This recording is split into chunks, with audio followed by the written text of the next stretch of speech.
क्योंकि घर वालों ने घर छोड़ने पे मजबूर किया, घर वालों ने घर छोड़ने पे मजबूर किया।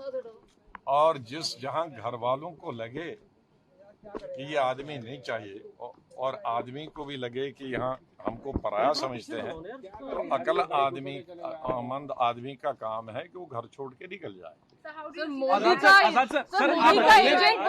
आपके डीएनए पर सवाल उठाए गए, पार्टी की तरफ से कहा गया कि आपका डीएनए मॉडिफाइड हो गया है। और जिस तरीके से राज्यसभा में आपकी विदाई के दिन प्रधानमंत्री ने भावुकता भरा भाषण दिया, उन सबको जोड़कर कहा जा रहा है कि आपका रिमोट कंट्रोल प्रधानमंत्री के हाथों में है, बीजेपी के हाथों में है, और आप एजेंट हैं प्रधानमंत्री नरेंद्र मोदी के।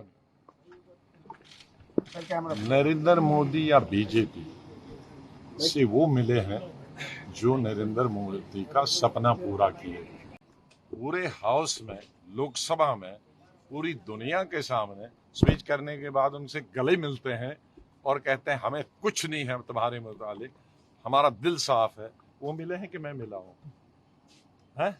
और दूसरा, हमारी लोग में तो ज्यादा पढ़े लिखे नहीं है पार्टी में, और बेचारे बच्चे जो आते हैं और जो ये डीएनए करता है वो खुद कांग्रेस पार्टी के मेंबर तक भी नहीं, वो न ब्लॉक में रहे, डिस्ट्रिक्ट। ये स्टोरी प्लांट करने के लिए ही वो यहाँ तक पहुंचे हैं, मिनिस्टर भी पहुंचे, राज्यसभा में पहुंचे।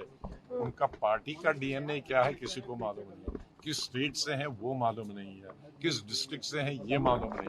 पहले तो अपना वो डीएनए चेक कराएं, वो कहाँ के हैं, किस पार्टी के हैं। वो तो फ्रीलांसर थे कुछ साल पहले, 96-97 गवर्नमेंट में वो किस गवर्नमेंट के लिए काम कर रहे थे एज मुलाजम में, हमारी गवर्नमेंट नहीं थी, किसकी मुलाजम थे वो। तो उनका डीएनए चेक करें कि किस किस पार्टी में उनका डीएनए रहा। जो हाउस में बैठकर बीजेपी को स्लिपें भेजता था और एज लीडर अपोजिशन में पहली स्लिप से देखता था, उनकी स्लिपें उसको आती थी, इनकी स्लिपें उसको जाती थी। दिन में तकरीबन 100 स्लिपों का उनके बीच में एक्सचेंज होता था। वो हमारा डीएनए चेंज करे।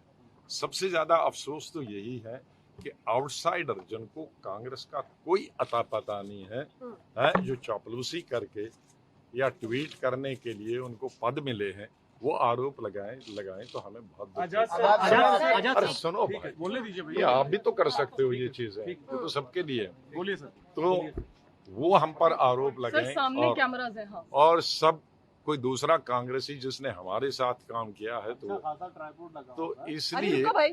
और मैं ये कह रहा था कि आप पढ़े लिखे लोग हैं, आपने मोदी साहब की एक स्पीच देखी, और अगर किसी को इतना अनपढ़ और जाहिल है कि उस स्पीच की कंटेंट्स पढ़े जो स्पीच मोदी साहब ने की। वीके न्यूज, राष्ट्र के नाम।